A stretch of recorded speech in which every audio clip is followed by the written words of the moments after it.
your hand. You can even use your foot.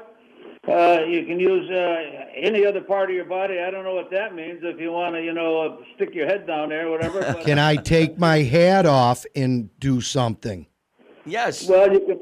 Yeah, you can. That wasn't allowed. Now you can brush sand or whatever you can, and you can use a divot tool or a club or some other equipment. And you got to do this without unreasonable delay. What the problem comes in.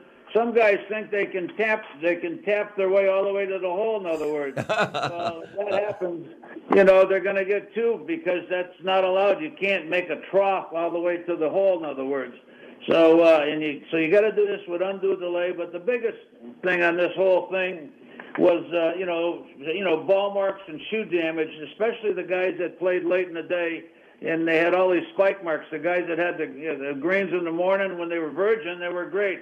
And I don't know why. This is another rule that took them 100 years to straighten out, but they finally got that, whatever. You can fix old hole plugs, which is also. And the other thing is, I can remember being over at Oak Hill, and the acorns embedded. You couldn't dig them out. Now you can dig, acorns or every once in a while, even at Pompey, the deer go across the green. You can fix deer tracks. So you can get the green back to where it's supposed to be when they open up for play in the morning. Well, that doesn't affect my game. No, that's yeah. I'll try to put better for you. Okay, let's get back to this BMW championship and the players.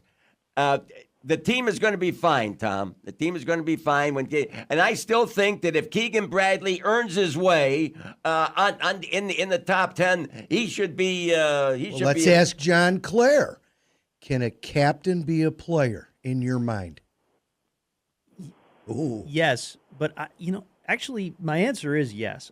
Because I don't really know, like, what captain. They have so many assistant captains, and there's so many people around all week. Like, do you really? I don't even really know what they do other than pick the lineups. I mean, what else is there to do as a motivate them? Yeah, motivate them. Okay, give me a play break. ping pong at night. Motivate them. That's fine. Play ping pong with them. But I don't know. Like, is there really that much to do as a captain? I could be totally wrong. Maybe I am, but I can tell you right now, Perry, I'll give you a $5 bet. Keegan Bradley will not be the captain. He will not be the captain. Okay, who do you think is going to make that decision? He's going to make that decision. He will not be the captain. Okay, all right. That's And all right. But you're right. It's not like it's a coach of a basketball team, for God's sake. Yeah. Time out. Yeah, Time yeah, out. yeah, yeah, Let me yeah, ask yeah, you, yeah, what's yeah. in their ears when they're driving around? Hey, did Tiger make that putt? Yeah. What's in their earpieces when they manage? I think it's more of a That's show. a whole nother show. Yes, Yeah, yes, yeah. yes, I yes, like yes, that yes, as we yes. get towards the Ryder Cup. Perry, What? time out here. Yeah, you should know the history here, like Azinger, what he did and what the captain did when I worked at Ryder Cup where we killed them, and he created these pods where he found out in the practice rounds who played good together, and he had 4 different groups or 3 different groups because there's 12 players, and so that's why they kick butt there, and that's what the captain's got to do. He's got to figure out whatever. Not like Tom Watson, who really had his head up his butt when he put Tiger Woods and Phil Mickelson together. I mean, can you pitch how stupid that was? Right. I mean, Perry, it would be like... Azinger had it. Those pods work. Right. Psychologically, it's important to people, Absolutely. your partner. Absolutely. That's what a captain All right, does, listen. Johnny. It's like you and me, Perry. Yeah. If there's 12 guys and the coach says, you want to play with Convertino, Perry? Yeah. Okay. Listen. Hey, Tom. Thank you very much. We're up against a hard break. We're gonna keep John in here. Thank you for your comments, Tom. John. Always entertaining. Well, next time we should do the half hour, Perry. Get your act together, will Yeah, you? we're gonna get a half an hour at the end. Get your act together, Perry. Bye, bye, bye. Okay, Tom. Have a great weekend. I'll see you next Saturday at the St. Sophia's tournament again. All right, folks, we're going to take a short break right now, and we're coming back, and maybe we'll have a caller or two. Come on, ask John a question. News Radio 570, WSYR. Oh, this. All right, let's dance. All right, now we're dancing. Now we're dancing to this. All right, let's go, Kyla, Allison, and John Clare in the studio. Good morning, guys. Good morning. All right, listen, let's have, okay, who's on there? Sam? All right, Sam from Syracuse has a question for you, Mr. Clare, and what is it? A caller? Whoops. Hang on, he's here. Hello, Sam from Syracuse. You have a question for John Clare? Yeah, Okay, shoot. John, this is about tournament play. Do you find it easier to play in shorts or long pants? I'll hang up. No. You stay on the air, caller. Hey, Sam, stay on the air. Let John answer it. Hey, Sam. Sam. I feel like I recognize your voice. Have we met before? And the answer is long pants. Because you look down at your legs and they get distracting, and I mean, you wear pants all the time, don't you, Sam? Yes, all the time. Okay, folks. Not at night. Not at night. I think our caller Sam surprised John at first, but John picked up pretty quick that caller Sam is really Joe Tesori, the men's golf coach at Lemoyne College, and he had John for 4 years. Thank you for coming on, Joe. So what do you have to say to John? Well, there's not much that I haven't said. He is clearly, forget that he's one of the best that we've ever had, but more important than a golfer, a great leader, a man of faith, and he makes people around him feel better every day. And you can't get much better than that. No, you can't. That's Hey, Joe. That's what I got to say. Wow. Joe, thank you. Yeah. Because when people ask me about you, I say the same thing. Yeah. I say the same thing. Listen, you should have heard him rant in the first segment. It was all about you. The whole segment was about you, Coach. Well, when Sam hangs up, you'll have something better to say than about Joe Tesori.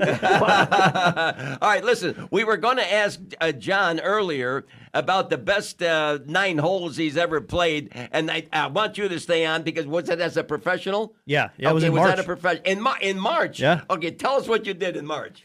So I was playing in a pro member tournament down in Florida, and it's a fun tournament. But again, we were playing for some money, and we were competing with guys that we always compete with, so you want to win. And I started off the front 9. I started off 3 over par through 2 holes. 3 over. 3 over through 2 holes. So then I go to the back 9, and I started off par, birdie, eagle, parred again, then made a double eagle.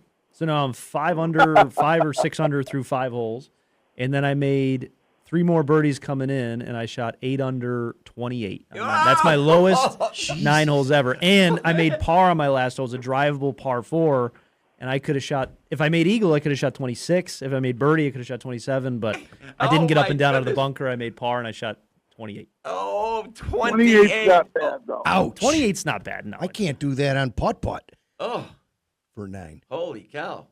28. 28. That's my lowest. 8 under par for 9 holes. I have not beat that yet. Good goal. Try and beat it. I've been 7 under, but I play my one-man scramble. I had 2 shots and take my best shot. I've been 7 under, though, for 9 holes, but it takes me 2 shots to do it. 8 under is pretty good. Okay, so the two of you were teamed up, and you told me about that championship run, and then John shined were there 2 national tournaments, Joe? Yeah, well, 2 national championships, but the one famous one is when we were in West Virginia, and John hit a wayward shot into the woods on the 16th hole, and he was going to punch out, and there was water in front of us, a lake. And I said, I don't think we need you to punch out. We need a birdie. We need 2 birdies on the next 3 holes. I said, we practiced at Pompey, skipping the ball over the water. take your 3-iron and skip it over the water. He skips it over the water onto the green, makes birdie, and then makes birdie on the last hole. Everybody said he got lucky. It wasn't luck. We practiced that. Oh, True story. Oh, wow! What a story Skipper, that so is. you would do well at the Masters par 3 off the water. I would do very well, hopefully. So hopefully I can test that out one day. Skipper, I'd love it. All right, now, in the time we have remaining, tell us where you're going from here and what your plans are, so that all of us know now, including Coach. So I'm here now in Syracuse for the next probably 2 months. I need to find a couple more tournaments to play in, get ready for Q School in the fall, which I'm playing in October, third week of October down in North Carolina. So I'm playing in a really big fundraiser the first weekend in September. It's called the Northeastern Pennsylvania Invitational. Brandon Matthews is a PGA Tour player. It's his foundation. They raise a ton of money for this the Jack Nicklaus Foundation and his Play Yellow for kids. So we're going to play in that. And that's a competition inside the Pro-Am as well. So that's a fun tournament. But other than that, I'm just kind of hanging, practicing, preparing myself. Don't forget some of the tournaments Perry and I are going to take you to. Let me know. Yeah. Hey, Joe, thank you very much for coming on. It was a nice segment, great story about John skipping that ball over that pond. Have a great weekend, Joe. Thanks, Joe. Thank you very much. Take care, Sam. Okay, there you go. Okay, Sam. All right. So, what was that what do you have to Skipper? say He now? said you were in the woods. Yeah, so the 16th hole there was it was water in front of the green in an elevated green. So it was sort of you punch out and then you're going to have a tough shot anyways. It's probably a bogey, right? So the confidence, first of all, for me to believe in him to say, hey, why don't you skip this ball at a pivotal moment? I mean, I could have ended the tournament right there for the whole team going to the national championship. But Joe instilled enough confidence in me with our practice, with how much I trusted him as my coach growing up since 10 years old, taking lessons from him. He goes, why don't you just skip it? And I'm like, okay. Talk about the lie a little bit. It was a good lie. I mean, the rough there, I remember at West Virginia, was kind of dead. It was sort of browned out, so it wasn't a lot of like friction with the grass. So you could get something. Boom. You could get the ball running low and fast without it catching the rough and stopping. So that was. I tried it and it worked. And so then, that skipped onto the green? Skipped onto the green, made the putt. Oh, you got to be 17, kidding me. I got up and down out of a bunker. And then 18, I made a 10-footer to get us to the national championship. Perry, before he leaves, can we get a stroke saver for me and you from him? Okay, Joe, John. I don't know. We got time. We got 20 seconds. 30 seconds or less? A stroke saver. Something that'll save us one shot over the weekend. What for an amateur? Chip with less loft.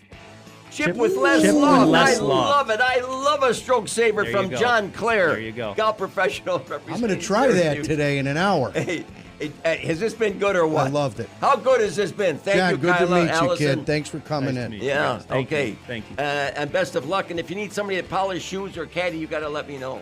Perry, Okay. get to the range tomorrow night for Monday, please. Yeah, I'll get to the range. Don't worry about it. Folks, this has been a lot of fun. You can tell we have a lot of fun, huh? And we bring you some information and entertainment. Hopefully, everybody will see you next week. Hopefully, God willing. This is News Radio 570 WSYR.